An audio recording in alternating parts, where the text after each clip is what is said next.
Now, Post Toasties, the heap good cornflakes, is proud to present Gunsmoke.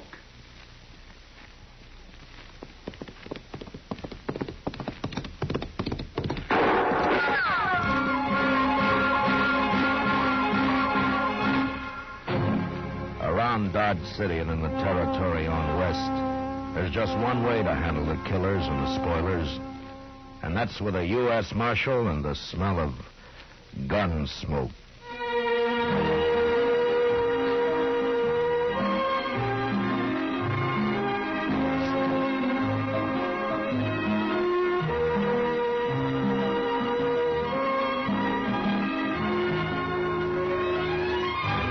Gunsmoke, the story of the violence that moved west with young America. The story of a man who moved with it. Matt Dillon, United States Marshal. It's easy to do your whole tribe a big favor, Mother. Just pour every big and little Indian in your camp a breakfast bowl full of Post Toasties. Post Toasties, you know, are the heap good cornflakes. They're the best thing that's happened to corn since the Indians discovered it. Fresh as fresh can be. Say, Post Toasties are crackling crisp. Sweet kernel corn flavor, toasted. That's Post Toasties. Post Toasties are packed with nourishment, too. A bowl of Post Toasties with sugar and milk helps your big braves and little Indians start the day right. Get Post Toasties soon. And now, Gunsmoke, starring William Conrad.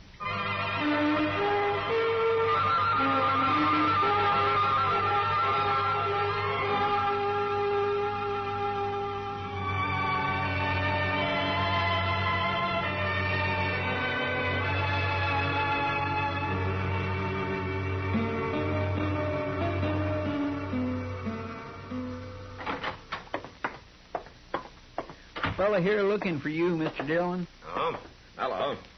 My name is Brandt, Marshal. I and my son got a ranch up in the South Fork of the Solomon. Oh, what can I do for you, Mr. Brandt? Well, I ain't no ways responsible, you understand. It's been kind of put on me, you might say. Huh? What has? Well, Marshal, the engine started it. They was riding for horses just a couple of days ago. And they'd have got them and probably me, too, but for this kid they had along. A kid? Yeah. And he tried to come in ahead of the rest of the Indians, and he showed himself too soon as what happened. My son saw him in time to warn me, and we put up a standoff fight, and the Arapahoes didn't get a single horse. Well, what's the trouble, then? We got the kid.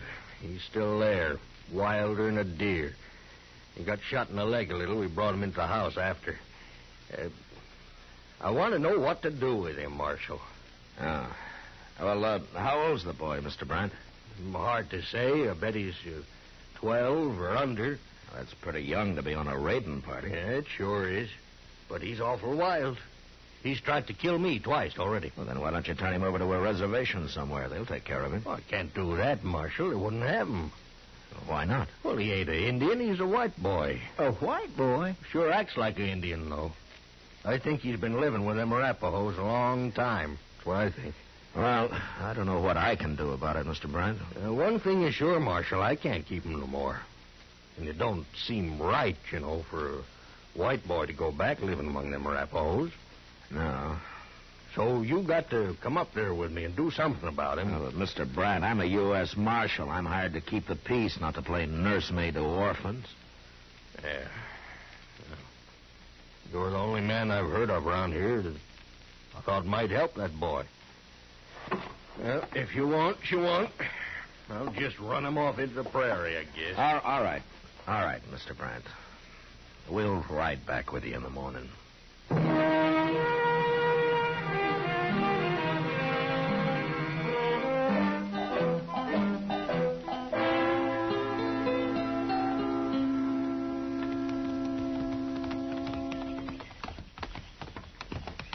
I don't see nobody around, Mr. Brandt. No, my son will be out with the cattle this time of day. I told him to lock that kid in the potato cellar when he had to leave the house. Is that it over there? That's it. He'll be in there. Oh, there. Just open the door, Marshal. Maybe he'll come out. All right. Chester grab him if he runs, huh? Yes, sir. Watch out for him. He'll do anything, that kid.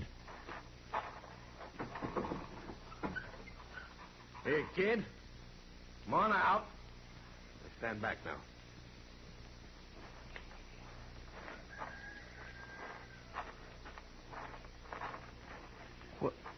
Well, look at him. You'd hardly know he was a white boy, Mr. Dillon. Hello, son. You've come to kill me, haven't you? Oh, my goodness. Nobody's going to kill you, son. We're here to help you, that's all. You look pretty weak to me. Is it that hole in your leg, or haven't they been feeding you? He won't eat, Marshal. At least he wouldn't when I left. You been eating, kid? No. See what I mean? It's easier to be tortured on an empty stomach. Oh, now, son, nobody's going to torture you. Nobody's going to kill you. I'd just like to have a look at that leg where you got hit. I'm all right. Come on, let's go in the house and see for sure, huh? No. Well, he's fainted. I got him. Oh, the poor little kid. Why haven't you done anything about this bullet in his leg, Brent? I tried, Marshal. He wouldn't let me near it. Tried to bite me. Well, he can't fight now. Come on, show me where to put him.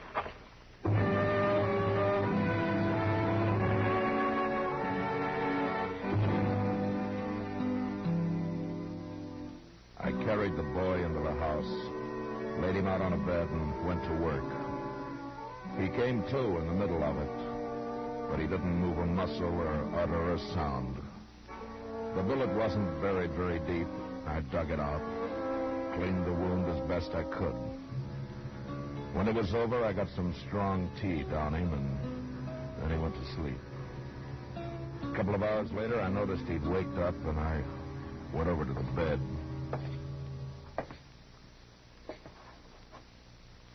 You fixed my leg. Sure, of course I did. Why? Well, you might have died if I hadn't. A wound like that gets infected. Rapahoes don't care if their prisoners die. Well, you're not a prisoner here. Yes, I am. Look, what's your name, anyway? Yorky? Well, is that all? That's all I remember. Is that what the Arapahoes call you? Yes. They won't give me another name till I'm a brave. Yorky's a white man's name. Where are your parents? Killed in a raid, they told me. I've been a Arapaho ever since. What was your father's name, do you know? I was too young. Well, then how come you remember English so well?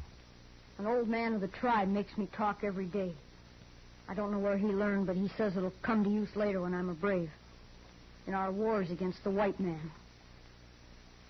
You're a white man, Yorky. Yes, but I live with the Arapahoes. Well, you did, but you're back among your own people now. You gotta learn to live a different life.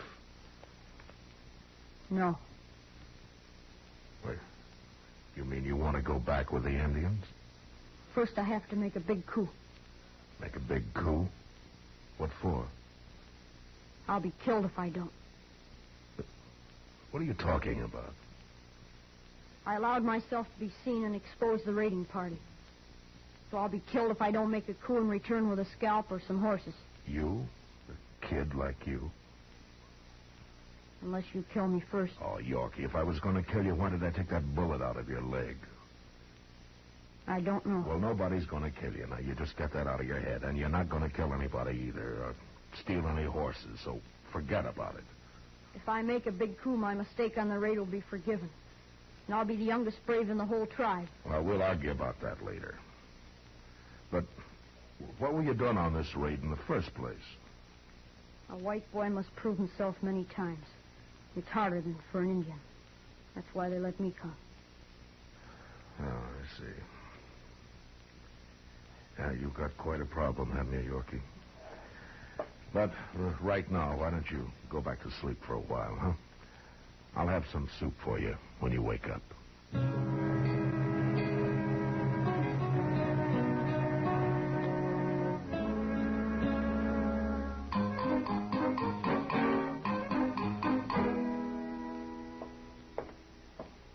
Well, Oh, good morning, Mr. Bryant. Good morning, Chester.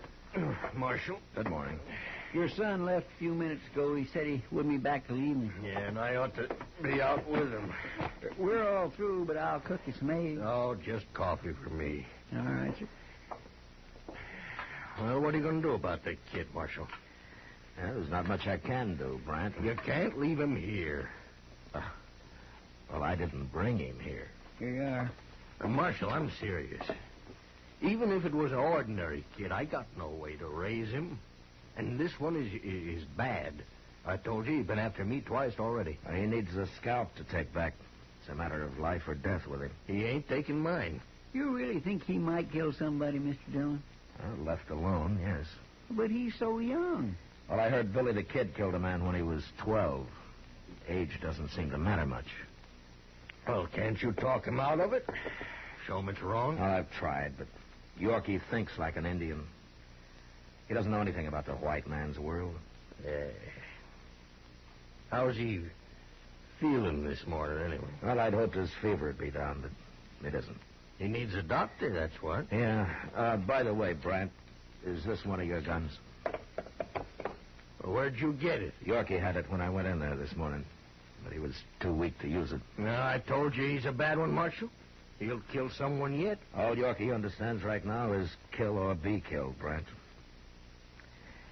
If you got a wagon, we'll take him into Dodge.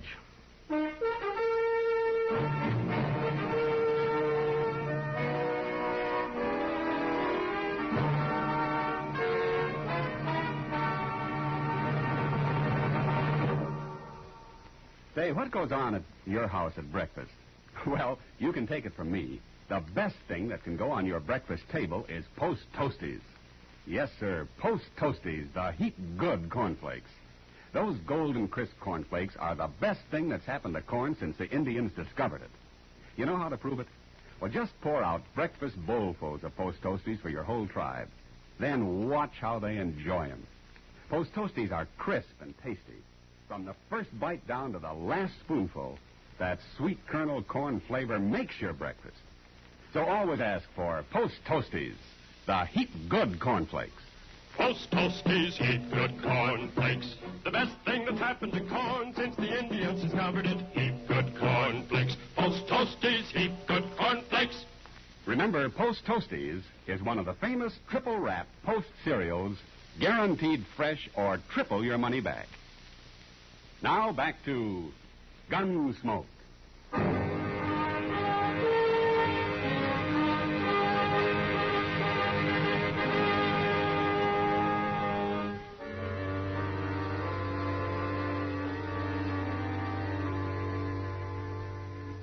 On the drive into Dodge, Yorky never moved or never said a word. I looked back at him from time to time and tried to put myself in his place. Here was a boy whose only experience of life had been with a warlike tribe of Indians, a tribe which he couldn't even go back to without a white man's scalp or some stolen horses. Now, this in itself would be a problem for a grown man.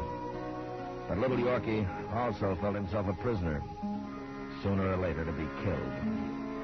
It was no wonder that during the next few days, as he lay on the couch in Doc's office, he watched us with wild, restless eyes. In spite of his obvious courage, I think he was a little frightened. And when Doc was suddenly called out on a case in the country for several days, I had an idea. And I sent Chester to find Kitty. You want me to nurse him? Is that it, Matt? Well, partly, but also I thought maybe you could talk to him a little. It's hard for him to trust a man. I know. Chester told me about it. Yeah, he'll be well enough pretty soon to get into trouble. Bad trouble. I'll do what I can. Where is he, in the front room? Yeah, on Doc's couch. And, Kitty, try to get him to eat something, huh? I haven't had much luck. All right. But you stay here. Yeah, sure.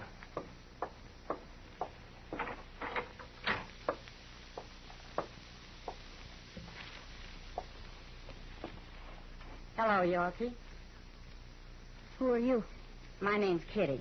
I'm going to take care of you. Why? Because you're sick. Wouldn't you take care of somebody who's sick? Not an enemy. We're not enemies, Yorky. Even if we were, I'd take care of you. Prisoners get well by themselves. or they die. Not around me, they don't. Anyway, you're not a prisoner. You can leave anytime you want to. Is that the truth? Of course it is. Unless you do something wrong, like killing or stealing. But let's not talk about all that. I want to know about you. All sorts of things. What it was like with the Arapahoes, or what you remember about when you were younger. I won't tell any secrets. I don't want to know any secrets, Yorky. But maybe you can tell me. Well, did you have a mother in the tribe? Tell me about that. I'm a white boy. They've never let me have a mother. Anyway, I was big enough I didn't need one. Did you ever want one, Yorky? I don't know. I guess so, sometimes. It's better to have a mother. Mine was killed in a raid when they found me. I know. Do you remember her at all? No. Sometimes I think I do. Sometimes when I'm asleep, that is. What do you remember about her then? I don't know. Just a feeling, I guess. Sort of like being warm. Is that what it's like? Yeah. I think that's what it's like, Yorky. Very much like that. I'm hungry, Kitty. Would you let me have something to eat? Of course I will, Yorky. Of course I will.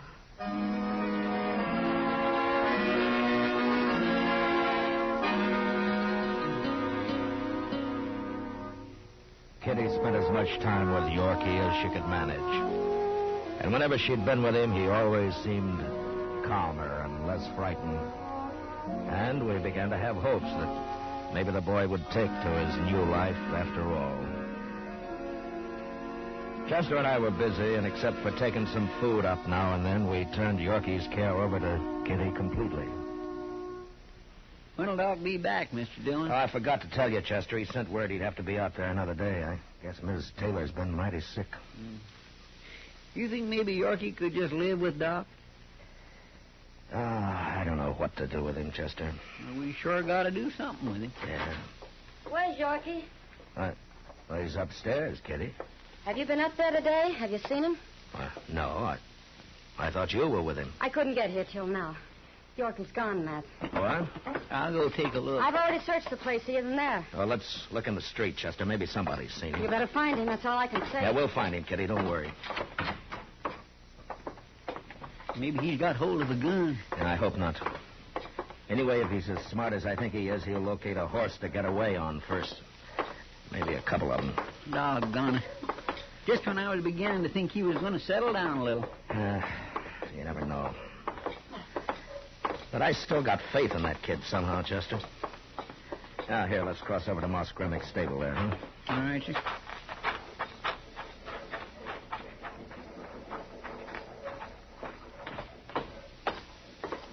There's Moss now, just inside there. Yeah. Moss? Oh, Marshal, Chester. Oh, Moss? Yeah, I was going to come see you, Marshal. Oh? That kid you brought in the other day, I caught him trying to steal one of my horses. You got Yorky? Is that his name? Where is he, Moss? Back here. He put up quite a fight for a sick boy, Marshal. A new wildcat. I had to tie him up finally. I throwed him in the saddle room there. He's sure a mean one.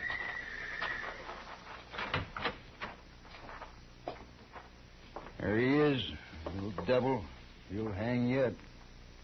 Give me your knife, Chester. Oh, don't untie him, I'll Marshal. handle him, Moss. Here you are, Mr. Dillon. Yorky, I'm sorry this happened. I'd have given you a horse if you'd asked me. There.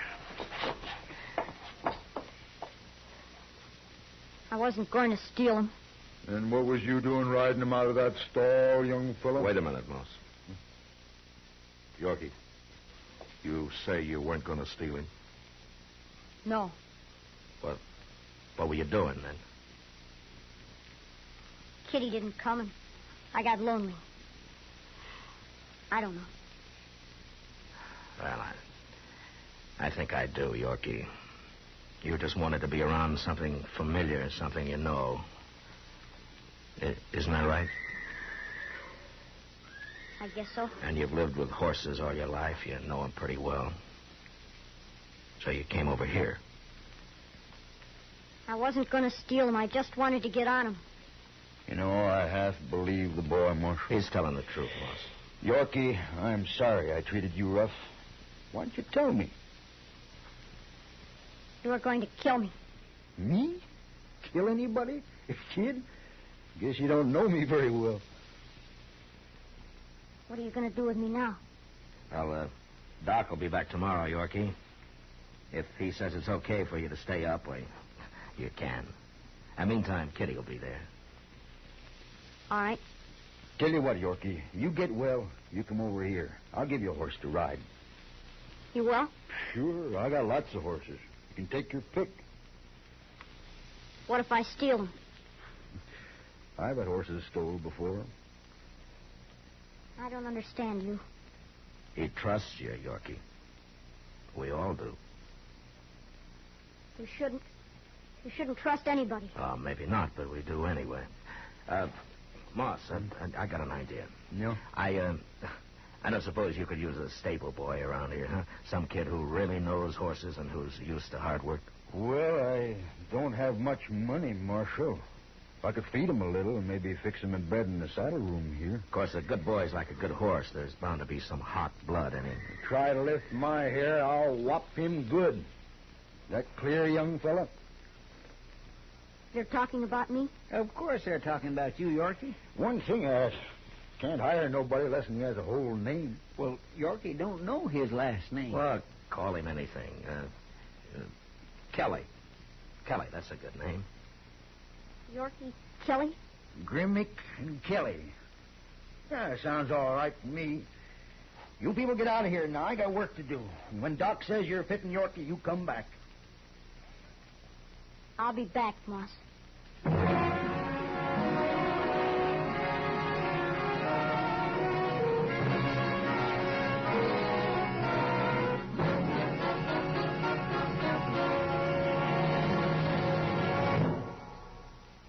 In just a moment, we'll tell you about next week's adventure on Gunsmoke. Say, exciting things happen to breakfast when there's sugar crinkles at every place. Sure, new sugar crinkles make breakfast more fun than a circus. You know why? Sugar crinkles is the sugar rice treat that's just right sweet.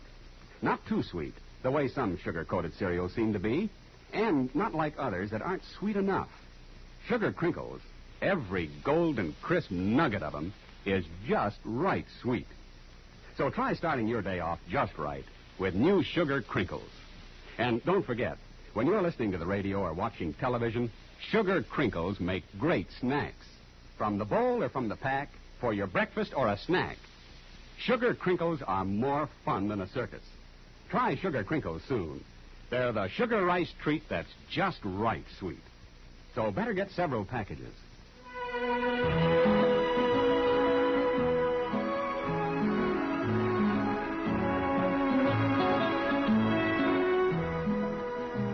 Gunsmoke, under the direction of Norman MacDonald, stars William Conrad as Matt Dillon, U.S. Marshal.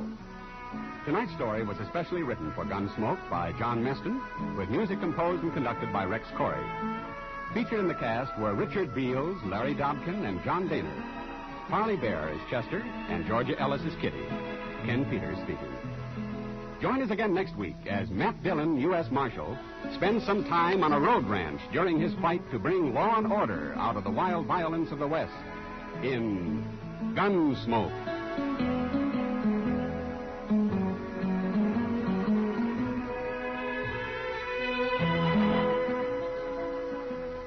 Listen next week at this time when Gunsmoke will be brought to you by Sugar Crinkles, the sugar rice treat that's just right sweet.